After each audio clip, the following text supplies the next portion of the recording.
We have a very strong conception of the kind of sound that we want to achieve and the expressive world that we want to create our music in. Having my brother in the trio has never been a difficulty. On the contrary, I think it is one of our greatest strengths. The fact that Mathieu is not genetically related has such a obsolete role for us.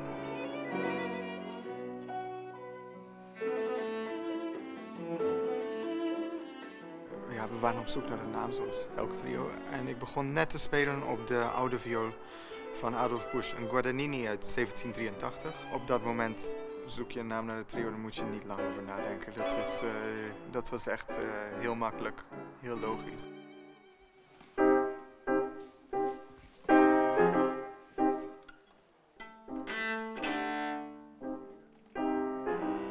People like Jascha Heifetz and Emanuel Feuermann and Casals. It's maybe really ancient names.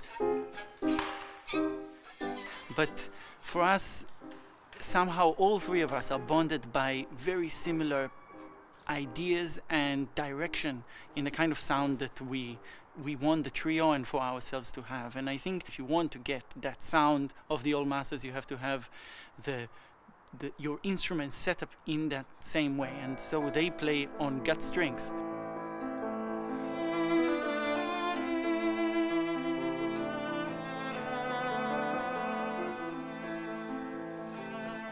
Je kan nooit echt een klank gaan imiteren, maar je kan er wel door geïnspireerd raken. En dat hebben wij gedaan door de keuze van de snaren die wij gebruiken. We gebruiken, zowel Ori als ik gebruiken darmsnaren. Ik speel op de A en D puur darm, net zoals Heifetz en Busch. Dat heb ik eigenlijk van hen gespiekt en geïnspireerd geraakt. Maar je moet uiteindelijk altijd jezelf blijven. Hoeveel je geïnspireerd raakt door andere mensen, zoek je toch je eigen stem. En die eigen stem hopen we zo te vinden. With the trio, it seems that it's the perfect combination between being a soloist, having your individual voice at all time, while constantly having to adjust and feel your colleagues and see where the music goes. But being in a trio, that is when we felt that this medium, a piano trio, would be the best way for us to show our individual personalities, our own music intuition, without having to dull down our senses and be, in a way, totally ourselves.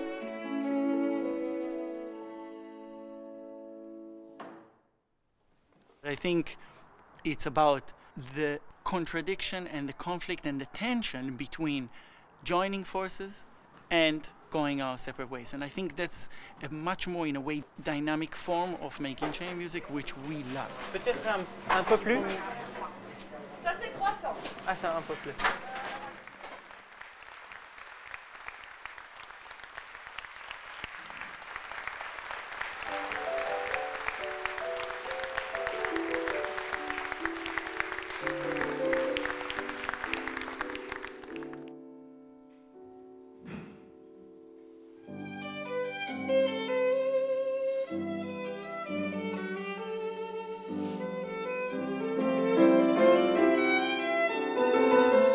I think it's an interesting question when we come to examine the position and the situation of classical music nowadays.